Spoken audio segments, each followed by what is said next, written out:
Assalamualaikum warahmatullahi wabarakatuh. Pada video kali ini kita akan membahas tes karakteristik pribadi bagian teknologi informasi dan komunikasi, profesionalisme, dan anti radikalisme.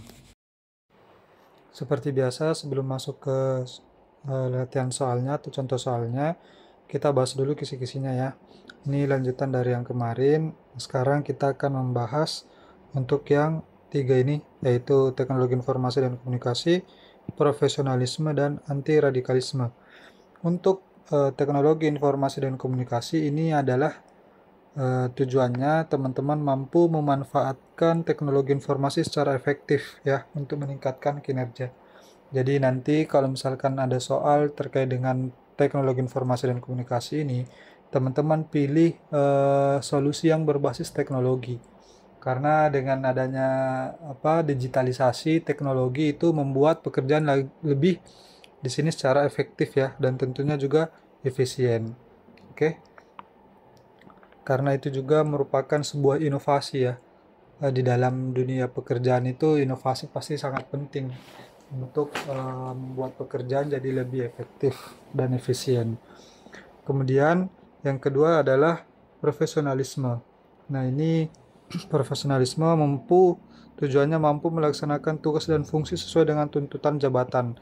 Jadi ini nanti teman-teman harus melihat posisi teman-teman ya, kedudukan teman-teman nanti di soal pasti dijelaskan teman-teman itu kedudukannya sebagai apa. Karena pasti akan berbeda perlakuannya ketika teman-teman dihadapkan pada suatu persoalan atau permasalahan, sikap yang teman-teman yang harus dilakukan pasti berbeda ketika teman-teman posisinya sebagai karyawan, sebagai pimpinan, ya, atasan, bawahan pasti berbeda. Jadi teman-teman harus bisa memahami tugas dan fungsinya, ya. Kemudian bisa memberikan solusi yang tepat. Ya, di sini terkait dengan profesionalisme ini pilih yang teman-teman yang pasti taat pada aturan ya. Taat aturan itu penting ya. Jadi pilih yang benar-benar taat pada aturan. Kemudian yang menunjukkan teman-teman itu memiliki etos kerja yang tinggi, ya, etos kerja yang tinggi.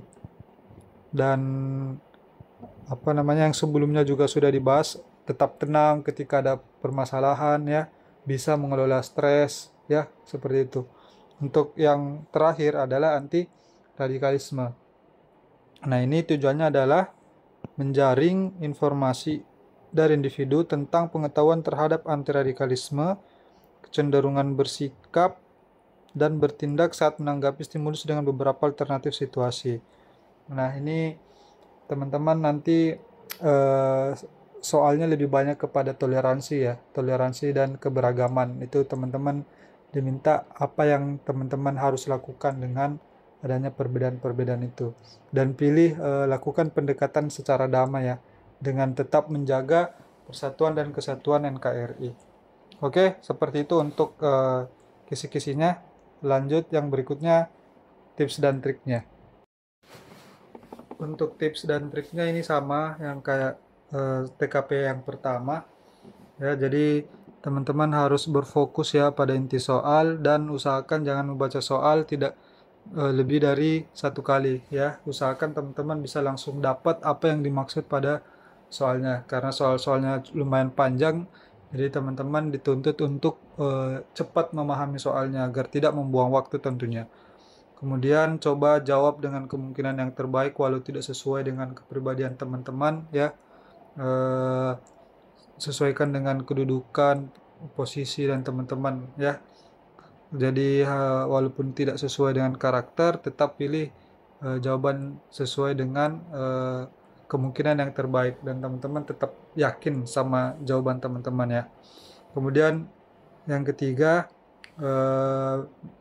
karena soalnya opsinya itu biasanya mirip-mirip, coba gunakan metode eliminasi ya teman-teman. Ini lumayan membantu. Jadi ketika ada soal-soal yang mirip ya, usahakan sisihkan dulu yang tidak mungkin. Jadi teman-teman bisa fokus pada kemungkinan-kemungkinan yang pilihan jawab nilainya yang paling tinggi. Seperti itu. Jadi kalaupun salah, semoga poinnya beda-beda 1. Kalau enggak 5 ya 4 poin gitu ya. Kemudian tips berikutnya adalah ini jangan sampai ada yang kosong ya. Ini wajib ya, harus dijawab semua karena semua ada nilainya. Walaupun teman-teman kepepet ya, tidak sempat baca soal, cuma bisa baca opsi, tetap bisa baca opsi, pilih yang paling baik saja, nggak usah baca soal, tetap pilih yang paling baik dari opsi-opsinya. Kalaupun tidak sempat lagi baca opsinya, mungkin tersisa beberapa detik lagi, teman-teman tetap harus jawab ya. Kemudian yang terakhir adalah harus, ini juga wajib ya, perbanyak latihan soal karena model-model dan tipe-tipe soalnya. Jadi teman-teman bisa mengetahui bagaimana cara jawabnya ya, karena TKP itu perlu pemahaman bukan hafalan. Oke, seperti itu. Sekarang kita masuk ke latihan soalnya. Soal pertama untuk teknologi informasi dan komunikasi. Tersiar kebijakan soal pungutan pajak untuk pembelian token listrik dan pulsa. Masalahnya, kabar yang berembus di masyarakat ternyata salah tafsir. Oke, bahkan sampai beberapa warganet melontar kritik pedas lewat media berupa video parodi TikTok, unggahan di Instagram, dan masih banyak lagi. Selaku petinggi di Kementerian Keuangan, tentulah Anda terus menyikapi pemberitaan yang justru simpang siur di masyarakat. Sikap Anda adalah, oke, coba kita lihat langsung opsinya ya. Yang pertama, tetap tenang karena kehebohan warganet adalah hal biasa. Di materi profesionalisme memang atau di jaring kerja setiap ada solusi itu memang kita disarankan untuk tetap tenang ya. Tapi kalau dalam hal ini karena adanya simpang siur yang takutnya itu akan terus berkembang apabila tidak melakukan tindakan apa-apa ya, terjadi persepsi negatif yang ini kurang tepat ya, tanpa melakukan tindakan. Yang kemudian yang B, memilih untuk klarifikasi di media sosial agar jelas informasi yang bisa diterima masyarakat. Nah ini bisa ya kita simpan dulu, jadi ada tindakan apa yang harus dilakukan dengan adanya simpang siur tersebut. Tapi dengan adanya simpang siur, kita juga harus memilah ya simpang siur yang tarafnya seperti apa. Kalau itu memang sudah mengganggu ya harus diklarifikasi. Ya, kemudian yang C, memilih untuk tidak menggubris dan tetap bekerja. Yang ini juga kurang tepat ya, karena di sini simpang siurnya itu mengenai pungutan pajak dan ini sangat sensitif ya. Kemudian terhadap pembelian token listrik dan pulsa kan tidak ada ya, jadi ini perlu memang untuk diklarifikasi. Yang C jadi salah ya. Kemudian yang D, melakukan konferensi pers untuk memberikan klarifikasi terkait info yang salah tafsir. Nah, ini juga bagus ya, tapi cakupannya lebih terbatas ya dibandingkan dengan memberikan klarifikasi langsung di media sosial. Jadi kurang bisa diterima langsung oleh masyarakat luas ya, khususnya para pengguna media sosial. Jadi ini sebenarnya tepat, tapi lebih masih kurang lah dibandingkan yang B. Kemudian yang E, memilih untuk berkomentar pada unggahan warganet. Kalau yang ini juga lebih kurang lagi ya dibandingkan yang D, karena eh, pasti ya, menjangkau tidak sebanyak dengan yang D, apalagi yang B ya. Jadi dari tiga pilihan ini B, D, E ini pasti tinggi ya poinnya, tiga teratas. Tapi yang paling tepat adalah yang B karena dia bisa menjangkau lebih banyak ya dan klarifikasi langsung di media sosialnya. Oke, lanjut ke soal berikutnya. Seorang guru mengenalkan program berbasis daring pembelajaran jarak jauh yang pertemuan belajar mengajarnya tidak harus selalu di kelas. Penggunaan program ini memerlukan ketelitian agar tugas yang dikirimkan tidak tertukar. Randi sebagai ketua kelas sebaiknya. Nah, ini kan ada pengenalan program ya, pengenalan program yang berbasis daring, artinya di materi ya sudah disampaikan bahwa kita harus mendukung adanya perubahan di dalam penggunaan teknologi informasi. Ya, jadi kita diminta untuk memilih solusi yang berbasis teknologi. Jadi apa yang harus Randi lakukan? Yang pertama A, meminta kepada guru tersebut untuk diajari lebih lanjut mengenai program yang dapat diterapkan untuk semua mata pelajaran. Nah, ini boleh ya kita simpan dulu. Di sini poinnya meminta kepada guru ya. Kemudian yang B, bertanya kepada satu guru mengenai cara penggunaan program agar bisa dimanfaatkan untuk menyelesaikan tugas kelompoknya. Nah, ini juga mirip ya, bertanya kepada guru, mirip dengan yang A. Kita simpan dulu.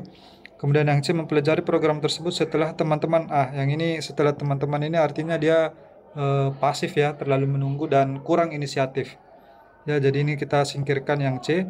Kemudian yang D, menyelesaikan tugas menggunakan program tersebut agar dapat memudahkan penyelesaian tugas-tugas sekolahnya. Nah, ini juga bagus ya.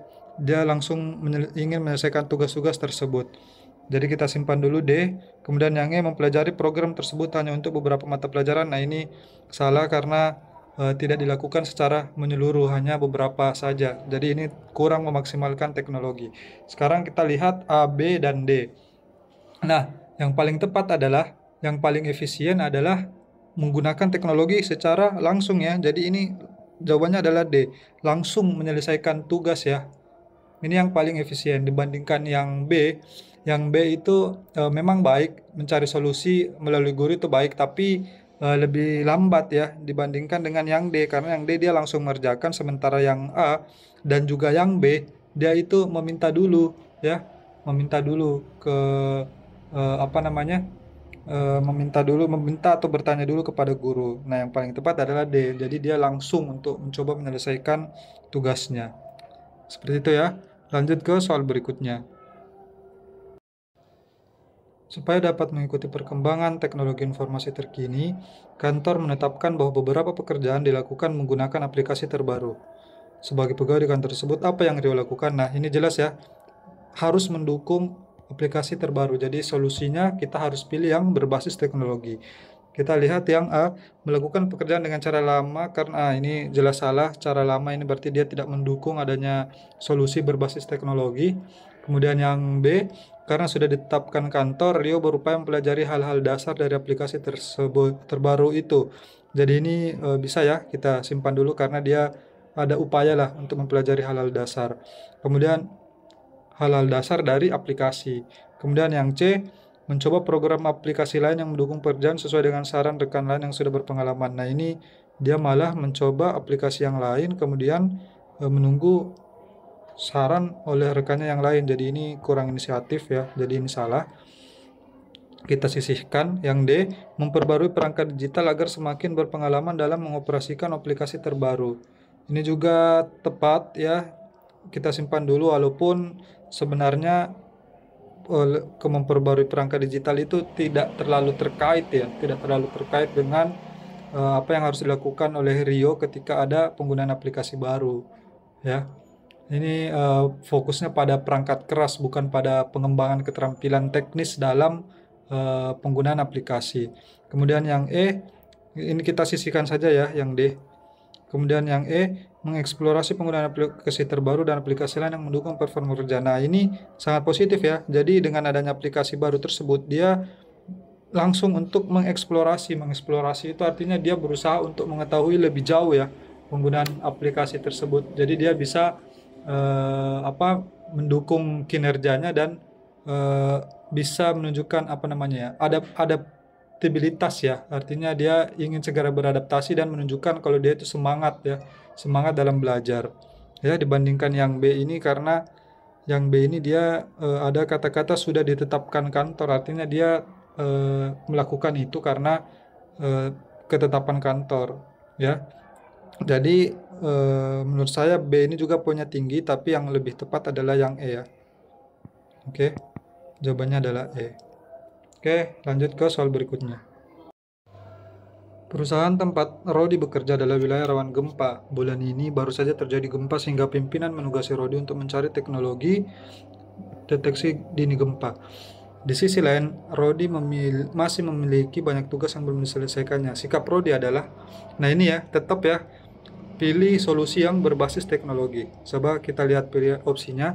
Mencari informasi tentang teknologi deteksi dini dengan mengacu pada berbagai perusahaan yang sudah menerapkannya. Ini bisa ya, karena dia berusaha mencari informasinya mengacu pada berbagai perusahaan yang sudah menerapkannya. Bisa ya. Kemudian yang B, mulai mencari informasi-informasi tentang teknologi deteksi dini yang menarik minatnya di internet. Nah, ini juga ya, bisa ya.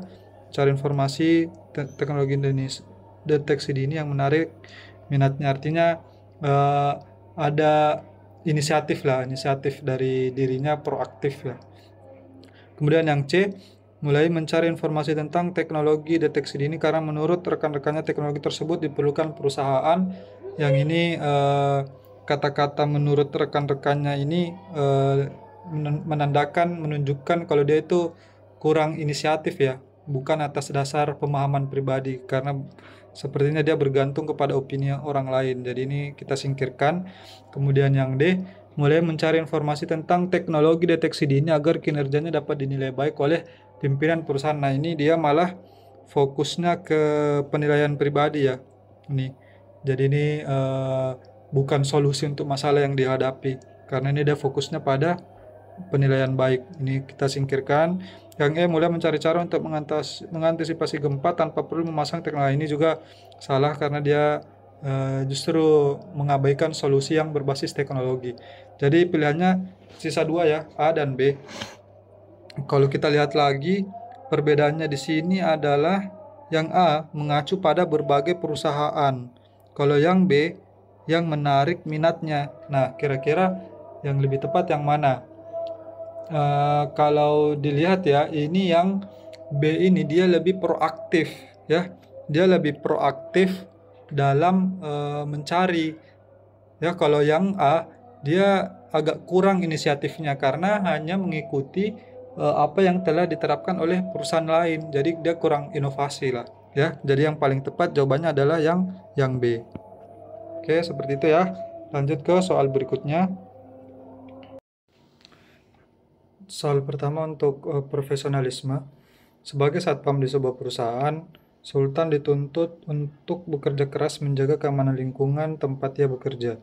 Suatu malam ada segerombolan pemuda sedang mabuk-mabukan di depan pagar perusahaan. Maka sikap Sultan adalah, nah ini sebagai satpam, petugas keamanan, tentunya dia harus bertanggung jawab ya dalam menjaga keamanan perusahaan. Sekarang kita lihat opsinya. A. Mendatangi segerombolan pemuda tersebut dan mengusirnya karena khawatir terjadi kerusuhan. Ini tepat ya, kita simpan dulu. Kemudian yang B. Mendatangi segerombolan pemuda dan mengancamnya akan melaporkan ke pihak berwajib. Ini terkesan apa ya, defensif ya. Takutnya kalau yang ini malah memicu konfrontasi, sesuatu yang bisa memperburuk lah, bisa memperburuk situasi seperti kalau dengan ada ancaman. Jadi ini kita singkirkan ya, yang B. Kemudian yang C, mendatangi segerombolan pemuda dan menemui salah seorang di antaranya untuk mengkoordinir berpindah tempat. Nah ini bisa dibilang cara yang damai ya, tapi sepertinya kurang efektif ya dalam situasi yang mabuk, karena sulit pasti mengontrol sekelompok orang yang dalam pengaruh alkohol. Jadi ini salah ya, kita singkirkan saja. Kemudian yang D, mendatangi segerombolan pemuda tersebut dan menyarankan mencari tempat lain kalau mau mabuk-mabukan. Nah ini juga mirip ya sama yang C tadi, tapi cenderung tidak efektif ya, karena kalau orang mabuk itu cenderung tidak peduli apabila diberikan saran gitu ya. Jadi ini kita singkirkan juga.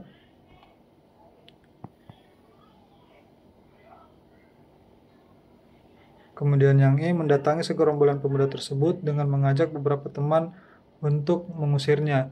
Ini efektif ya, bisa mengajak beberapa teman untuk mengusirnya.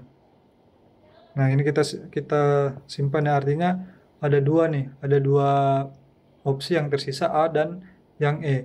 Nah kira-kira yang paling tepat untuk tindakan yang harus dilakukan oleh Sultan adalah, menurut saya yang lebih tepat yang A ya, karena dia sebisa mungkin bisa menyelesaikannya sendiri terlebih dahulu, kemudian meminta bantuan kepada temannya ya. Jadi dia di sini menunjukkan ada etos kerja yang tinggi ya, berusaha untuk bertanggung jawab, melakukan tindakan preventif ya untuk menghindari potensi adanya kerusuhan dan menjaga situasi tetap terkendali ya. Jadi dia bisa melakukan tindakan secara langsung dan tegas ya sebagai tugas penjaga keamanan. Oke, seperti itu ya. Jadi lebih tepat jawaban yang A. Oke, lanjut ke soal berikutnya. Nindi bekerja sebagai dokter umum di sebuah rumah sakit swasta. Setiap malam, Nindi juga membuka praktik di dekat rumahnya. Saat tengah malam, tetangga Nindi ada yang sakit parah dan meminta bantuan Nindi untuk memeriksa. Tindakan Nindi adalah, oke ini jelas ya kita harus membantunya, apalagi ini profesinya adalah dokter. Kemudian ada yang sakit parah ya di sini. Kemudian kita lihat opsinya A, segera menelpon ambulans ke rumah sakit supaya bisa lebih tertangani. Kurang tepat ya, karena sebagai dokter tindakan pertama yang harus dilakukan ya harus memeriksa ya, bukan malah menelpon ambulans. Pokoknya diperiksa dulu, setelah itu baru bisa menentukan penanganan lebih lanjutnya. Kemudian yang B, menyarankan tetangganya untuk segera menebus obat dan meminumnya sebagai penanganan pertama. Ini bukan ya, bukan penanganan pertama. Harusnya ini menebus obat tidak dilakukan pada saat itu, pada saat pertolongan pertama. Kemudian yang C, segera memeriksa dan memberikan penanganan pertama sebelum ke rumah sakit. Nah, ini ya. Jadi jawabannya adalah jelas ya yang C. Karena di sini ada segera memeriksa dan memberikan penanganan pertama ya sebelum dibawa ke rumah sakit, dan dia sebagai dokter memang kapasitasnya ya untuk melihat kondisi pasiennya. Kita coba lihat yang pilihan yang lain. Yang D, segera memeriksa dan merawatnya di rumah karena membutuhkan waktu untuk ke rumah sakit. Ini kurang tepatnya di sini ya, merawatnya di rumah kan kondisinya kita tidak tahu apakah perlu dibawa ke rumah sakit atau bisa tetap dirawat di rumah. Artinya lebih tepat yang dilakukan pertama adalah memberikan perawatan dan penanganan pertama. Kalau yang D ini kurang kurang pas ya, apalagi di sini ditambahkan membutuhkan waktu untuk ke rumah sakit. Ini kan tidak ada keterangan di soal ya. Jadi ini seakan-akan ditambahkan. Kemudian yang E, menyarankan tetangganya untuk segera dibawa rumah sakit karena kondisinya sangat gawat. Nah, ini juga benar sebenarnya, tapi ini harus setelah diperiksa ya, setelah dilakukan pemeriksaan pertama. Tindakan berikutnya lah ini setelah memberikan penanganan pertama. Ya, bukan langsung sekedar menyarankan tapi harus diperiksa dulu ya. Jadi jawabannya adalah yang C. Oke, lanjut ke soal berikutnya. Fajar merupakan salah satu pegawai pemerintah yang teladan. Suatu ketika, Fajar diminta atasannya untuk membuat laporan yang menurutnya bertentangan dengan kenyataan di lapangan. Sikap Fajar, nah ini membuat laporan yang menurutnya bertentangan.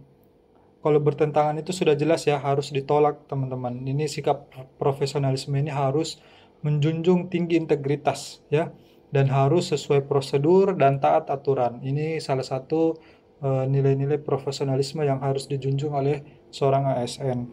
Jadi ketika ada yang bertentangan, maka itu harus ditolak dari siapapun itu. Oke, kita coba lihat. Membuat laporan tersebut karena merupakan perintah atasan. Ini salah ya. Memang salah satu core values ASN itu adalah loyal, berakhlak ya. L-nya itu adalah loyal. Tapi loyal di sini bukan berarti mengikuti segala perintah atasan, teman-teman ya. Loyal di sini artinya tetap apa namanya, berpegang teguh pada aturan ya. Jadi kalau misalkan ada yang bertentangan ya tetap harus ditolak. Jadi ini yang membuat laporan ini sudah jelas salah ya. Kemudian yang B, membuat laporan tersebut namun menyesuaikan, ini juga jadinya fiktif ya laporannya karena dan tidak boleh memang. Bagaimana caranya bisa membuat laporan tapi disesuaikan dengan kenyataan. Nah, jadi ini malah laporannya yang diubah-ubah, yang salah. Kemudian C, menolak untuk membuat laporan tersebut karena tidak sesuai dengan kenyataan. Nah, ini benar ya yang C. Kemudian yang D, segera membuat laporan tersebut. Nah, ini juga sudah langsung salah ya karena dia ingin membuat laporan tersebut. Kemudian yang E, meminta maaf kepada atasan karena tidak bisa membuat laporan yang bertentangan dengan kenyataan di lapangan. Nah, ini juga tidak membuat ya. Jadi bisa ya antara C dan E. Kira-kira yang paling tepat yang mana? Yang paling tepat adalah, nah ini kita posisinya sebagai bawahan ya. Nah, jadi kita harus bisa menolaknya dengan sopan, teman-teman. Jadi yang dilakukan adalah pertama-tama adalah meminta maaf ya. Jadi yang lebih tepat adalah yang E. Kalau yang C dia langsung menolak. Kalau yang E ada permintaan maaf terlebih dahulu dan tidak bisa membuat karena memang alasannya tidak sesuai dengan kenyataan. Nah, inilah yang sikap menunjukkan integritas yang tinggi ya, dengan tetap menjaga komunikasi yang sopan dengan atasan. Oke, lanjut ke soal berikutnya.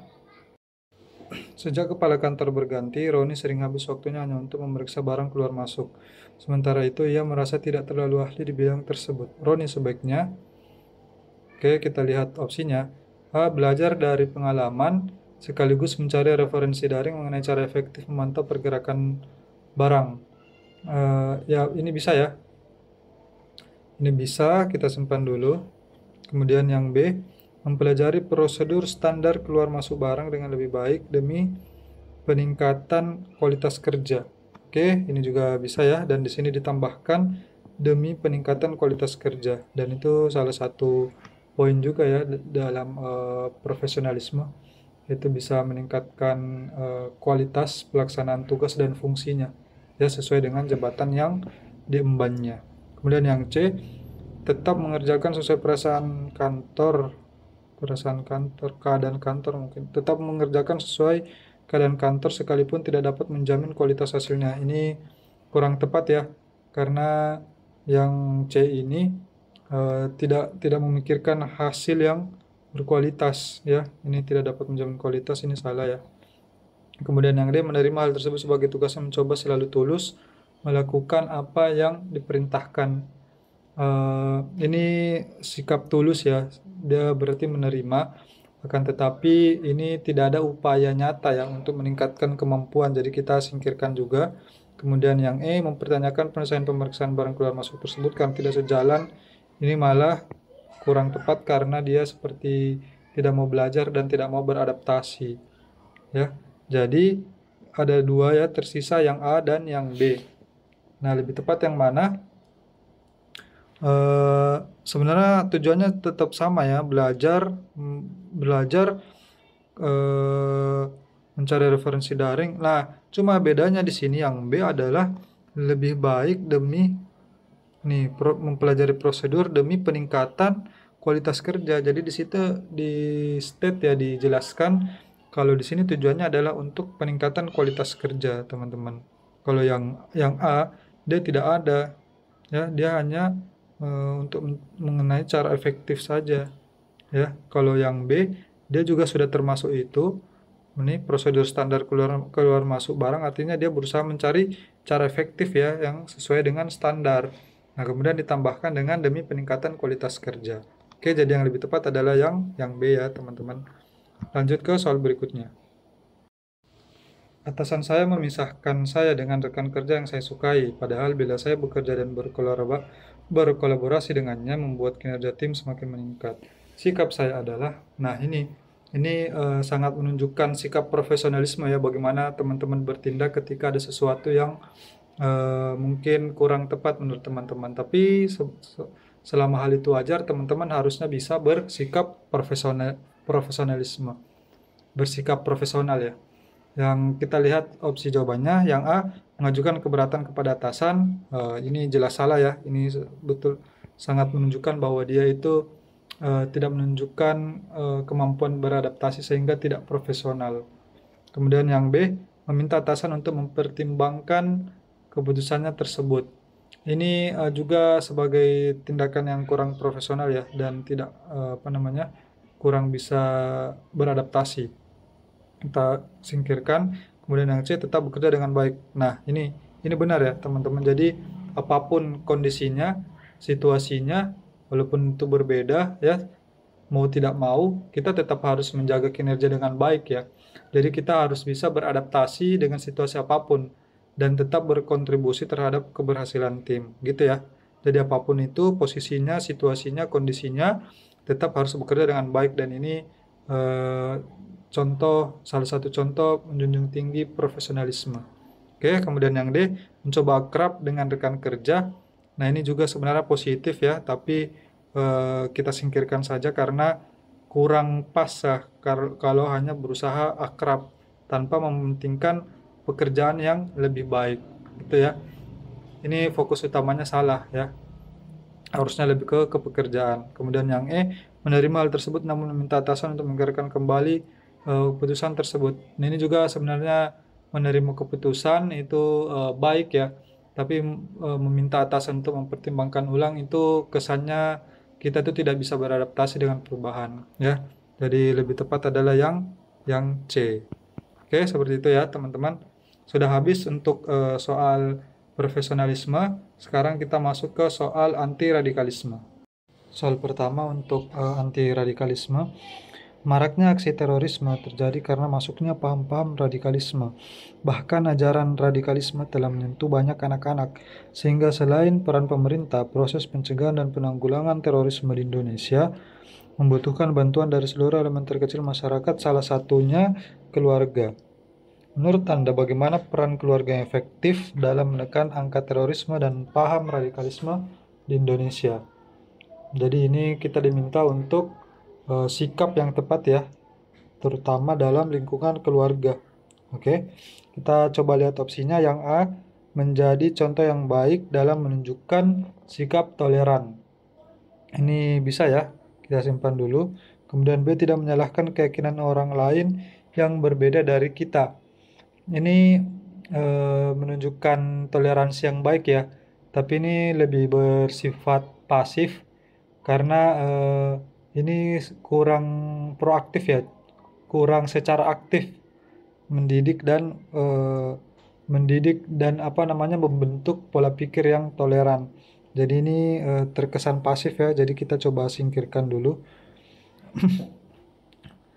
Kemudian yang C, menyaring setiap informasi yang didapatkan serta memonitor atau memantau keberadaan kelompok-kelompok tertentu yang mencurigakan. Ini kurang tepat ya, ini di lingkungan keluarga, ini sebenarnya lebih tepat kepada pemerintah atau lembaga-lembaga tertentu. Jadi ini kurang tepat. Kita singkirkan. Yang D, membentuk forum-forum kerukunan umat, tim kewaspadaan, tim penanggulangan terorisme. Ini juga bukan peran pada keluarga ya, tapi lebih ke peran yang harus dilakukan oleh pemerintah atau lembaga-lembaga terkait. Kemudian yang E, pola pengasuhan yang demokratis dan toleran. Nah, ini bisa ya, pola pengasuhan, karena pengasuhan itu erat kaitannya dengan keluarga. Nah, sekarang jawabannya adalah yang E, yang A atau yang E. Nah, ini lebih tepat kepada yang A, yang E ya, yang E. Kenapa? Karena yang E ini merupakan cara yang paling efektif untuk membentuk pemikiran yang terbuka dan toleran terhadap perbedaan ya. Ini bisa merupakan pendekatan yang dapat mencegah radikalisme sejak dini, yaitu mendidik anak-anak agar tidak mudah terpengaruh dengan ajaran radikal dan menghargai keberagaman ya. Di sini ada kata toleran dan demokratis. Kenapa yang A bukan? Yang A ini di sini dia lebih menekankan pada menjadi contoh. Kalau yang E dia ada pola pengasuhan ya. Jadi harus dibarengi dengan, jadi cuma bersikap toleran itu tidak cukup ya. Jadi perlu adanya pola pengasuhan di dalam keluarga. Jadi tidak cukup hanya dengan menunjukkan sikap toleran ya, tapi perlu dengan adanya pola pengasuhan yang tepat. Oke, seperti itu. Kita lanjut ke nomor berikutnya. Hari ini, Mawar ditugaskan untuk dinas ke suatu daerah menggunakan pesawat terbang. Karena cuaca buruk, penerbangan Mawar diundur sekitar 4 jam. Ketika ia sedang asik membaca berita online, ia mendengar pembicaraan beberapa orang di sebelah Mawar bercanda bahwa salah satu dari mereka membawa bom dalam ranselnya. Jika Anda adalah Mawar, bagaimana Anda menyikapi situasi tersebut? Membawa bom ini sensitif ya, apalagi di bandara ataupun di pesawat ya. Ini candaan yang tidak boleh ya. Kita coba lihat pilihan jawabannya. Yang A, saya akan mengingatkan mereka bahwa bercanda soal bom dapat diancam hukuman pidana. Nah, ini benar ya. Karena memang setahu saya juga di undang-undang tentang penerbangan itu salah satu yang perlu ditanggapi serius itu kalau ada informasi palsu tentang bawa bom ini. Jadi ini memang bisa dihukum pidana ya. Karena itu bisa menimbulkan kepanikan, bisa mengganggu ketertiban di bandara maupun di pesawat, dan ini penanganannya juga tidak main-main ya. Bahkan bisa penerbangannya diundur ya. Kemudian bisa saja bagasinya semuanya dikeluarkan. Jadi bercanda tentang bom ini sesuatu yang sensitif dan dapat dihukum pidana ya. Jadi ini memang harus ditanggapi serius. Kemudian jadi yang A kita simpan dulu ya. Yang B, segera bereaksi dengan melaporkan kepada petugas keamanan. Ini juga bisa ya, kita simpan dulu. Kemudian mengabaikannya karena ini tidak boleh, ini kan mengabaikan ya, ini salah. Kemudian yang D mengatakan pada mereka untuk tidak mencadai perihal bom dan meminta untuk membahas hal lain yang lebih produktif. Ini bisa. Kemudian yang E mengamankan tas tersebut dan melemparkannya ke tanah lapang. Nah, ini mungkin eh, apa namanya, bisa memicu kepanikan ya, serta melanggar protokol keamanan. Ini bahaya nih, bisa memicu kepanikan. Oke, jadi ada 3 opsi ya, A, B, dan D.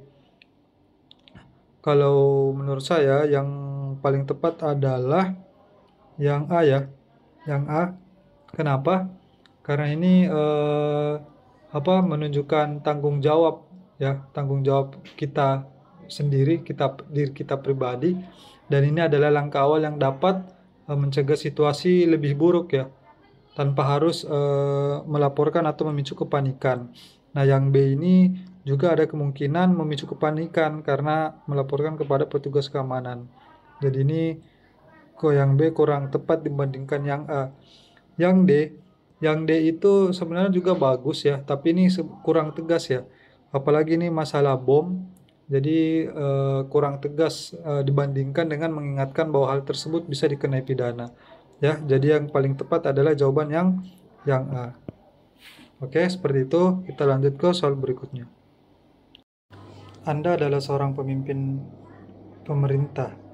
Suatu hari, salah satu pemuda dari suku asli di daerah X diperas oleh beberapa orang pemuda dari suku pendatang. Oleh karena jumlah mereka sangat banyak, pemuda dari suku asli mengalah. Setelah itu, pemuda tersebut pulang dan menceritakan kejadian tersebut kepada pemuda lain dari sukunya. Mendengar cerita tersebut, para pemuda asli tidak terima. Mereka pun membuat perhitungan dengan cara pemuda dari suku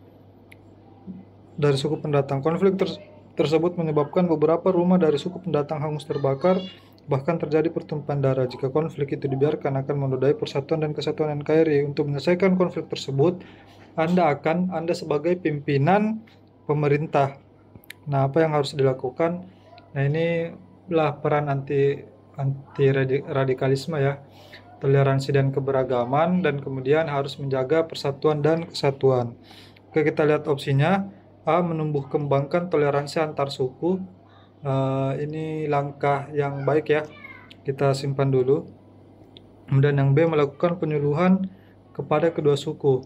Ini langkah yang edukatif ya, langkah edukatif, tapi sepertinya kurang efektif ya kalau mau melakukan penyuluhan di antara konflik yang sedang terjadi. Jadi ini kurang tepat. Jadi ini kita singkirkan. Kemudian yang C, memerintahkan aparat untuk mengamankan. Ini juga sebenarnya positif ya, tapi ini sifatnya menghentikan konflik sementara ya, tidak bisa sampai ke akar permasalahan ya. Ini juga kita singkirkan dulu. Kemudian yang D, memberikan vonis terhadap kedua suku sehingga mereka menyadari akan pentingnya hidup dalam kebinekaan.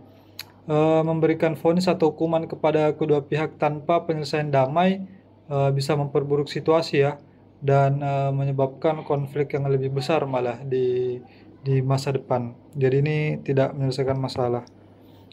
Kemudian mengadakan rekonsiliasi antar suku. Nah, ini bisa ya teman-teman. Jadi maksud rekonsiliasi itu berusaha untuk mengembalikan ke semula ya, keadaan seperti semula. Jadi yang E bisa. Kemudian di sini tersisa 2 ya, antara A dan E. Nah, yang paling tepat yang mana? Yang E ya, yaitu mengadakan rekonsiliasi. Nah, ini berusaha memulihkan hubungan dan berusaha mengurangi ketegangan ya antar kelompok. Jadi rekonsiliasi seperti itu teman-teman, dengan cara berdialog, melakukan brainstorming atau pemahaman bersama, bertukar pikiran ya, sehingga konflik tidak berkembang menjadi lebih besar. Seperti itu ya, lebih ke rekonsiliasi, berusaha untuk memulihkan kembali hubungan seperti semula. Nah, kalau yang A ini bagus sebenarnya, tapi kurang efektif lah apabila dibandingkan dengan melakukan rekonsiliasi. Ya, jadi jawaban yang lebih tepat adalah yang E. Lanjut ke soal berikutnya. Anda mendapatkan informasi bahwa akan ada kelangkaan bahan kebutuhan pokok sampai beberapa minggu ke depan. Ketika mendengar berita tersebut, apa yang Anda lakukan? Nah, ini poinnya di sini ya. Ketika mendengar berita tersebut, apa yang harus dilakukan? Kita lihat pilihannya. Yang A, tetap tenang karena yakin bahwa pemerintah akan mengantisipasi hal ini. Nah, ini positif ya, teman-teman. Jadi memang ketika ada permasalahan, ya kita sebagai ASN ya, misalkan kita memang dituntut untuk selalu tenang untuk menyikapi setiap permasalahan. Dan ini juga di anti radikalisme ini memang apa namanya, harus menjaga kesatuan ya. Dengan adanya informasi seperti ini, kita harus tetap tenang, tidak membuat panik, dan tetap menjaga kesatuan dan persatuan. Dan pastinya untuk mencegah terjadinya perpecahan ya. Kemudian yang B, kita lihat menyebarkan informasi tersebut lewat media sosial yang dimiliki. Nah, ini justru dapat memperburuk situasi ya, karena bisa meningkatkan kepanikan publik ya. Ini konotasinya negatif. Kita singkirkan. Kemudian yang C, langsung memborong bahan makanan. Nah, ini juga langsung memborong ini akan memperparah masalah ya, masalah kelangkaan, dan tidak menyelesaikan masalah, malah bisa merugikan orang lain. Jadi ini kita singkirkan. Kemudian yang D, membuat status di media sosial untuk membantu mencegah kepanikan massal. Nah, ini langkah positif memang, tapi ini justru dapat berpotensi kesalahpahaman kalau tidak dilakukan dengan hati-hati ya. Dan ini bukan langkah yang tepat ketika mendengar berita tersebut. Kita singkirkan. Kemudian yang E, intensif mengikuti prediksi pada ahli di laman-laman resmi milik pemerintah atau media massa. Oke, ini bisa. Nah, sekarang tersisa A sama E. Kira-kira yang paling tepat yang mana? Nah, jawaban yang paling tepat adalah yang A ya. Karena bagaimana sikap kita ketika mendengar berita tersebut? Nah, di sini katanya kata kuncinya adalah tetap tenang. Kalau yang E, di sini kita tidak dijelaskan situasinya dan perasaannya seperti apa. Di sini hanya intensif, dia berusaha untuk mengikuti perkembangan berita. Memang ini positif, tapi pilihan A lebih tepat karena di sini disampaikan bahwa dengan mendengar berita tersebut kita harus tetap tenang ya, tetap tenang. Dan di sini ada rasa percaya juga kepada pemerintah bahwa pemerintah bisa melakukan ini dengan merespon situasi itu dengan baik ya. Seperti itu. Lanjut kita ke soal berikutnya. Zainal adalah seorang direktur di sebuah perusahaan ternama. Suatu hari tanpa sengaja ia mengetahui ada pegawainya yang meninggalkan pabriknya pada jam kerja. Apa yang seharusnya dilakukan Zainal? Nah, ini juga sebagai seorang pemimpin juga harus bisa mengetahui karyawan dan bawahannya ya. Perubahan-perubahan secara tiba-tiba, keanehan-keanehan dari bawahannya. Jadi pemimpin juga harus tahu agar tidak terpapar sesuatu yang aneh ya, apalagi yang sifatnya ada isu-isu atau unsur radikal gitu. Nah, kita coba lihat pilihannya. A, memecat langsung karyawan tersebut karena secara jelas tidak disiplin dalam bekerja. Nah, ini agak kurang tepat ya, karena langsung memecat karyawan tanpa proses, tanpa sesuai aturan, itu menunjukkan sikap otoriter ya. Ini kurang tepat yang A. Kemudian yang B, sangat paham apa yang dilakukan karena dirinya adalah lulusan terbaik di universitasnya. Ini tambahan yang tidak ada di soal, jadi ini tidak tepat ya yang B. Kemudian yang C, meyakinkan semua pegawai bahwa perusahaan akan berperilaku bijak dan adil sesuai dengan aturan yang berlaku. Nah, ini bisa ya, kita simpan dulu. Kemudian berpikir keras untuk dapat menyelesaikan persoalan ini dengan sebijak dan seadil mungkin sesuai dengan aturan. Ini bisa juga, kita simpan dulu. Kemudian yang E, memikirkan cara yang ampuh agar dapat menyelesaikan persoalan ini dengan bijak dan adil sesuai dengan aturan yang berlaku. Bisa juga ya. Jadi kita simpan juga Ini ada semuanya sesuai dengan aturan yang berlaku, sesuai dengan aturan, ini sesuai dengan aturan yang berlaku. Nah, tersisa 3 ya, C, D, dan E. Tapi kalau kita lihat lagi lebih detail, jawaban yang C di sini adalah yang tepat. Kenapa? Karena di sini ada aksi nyata, ada aksi tindakan yang dilakukan, yaitu meyakinkan semua pegawai ya bahwa perusahaan akan berperilaku bijak dan adil. Sementara yang D di sini hanya berpikir keras. Yang E memikirkan, belum ada tindakan nyata untuk ke pegawai yang lainnya, ke karyawan yang lainnya. Ini masih di ranah dirinya sendiri, masih berpikir. Kalau yang C itu sudah disertai dengan tindakan ya. Jadi jawaban yang paling tepat adalah yang C. Nah, sudah selesai ya teman-teman. Cukup sampai di sini untuk soal-soal latihan TKP 2 ini. Semoga teman-teman bisa mengambil banyak manfaat dan silahkan untuk mengerjakan soal latihannya. Terima kasih. Cukup sampai di sini video kali ini. Assalamualaikum warahmatullahi wabarakatuh.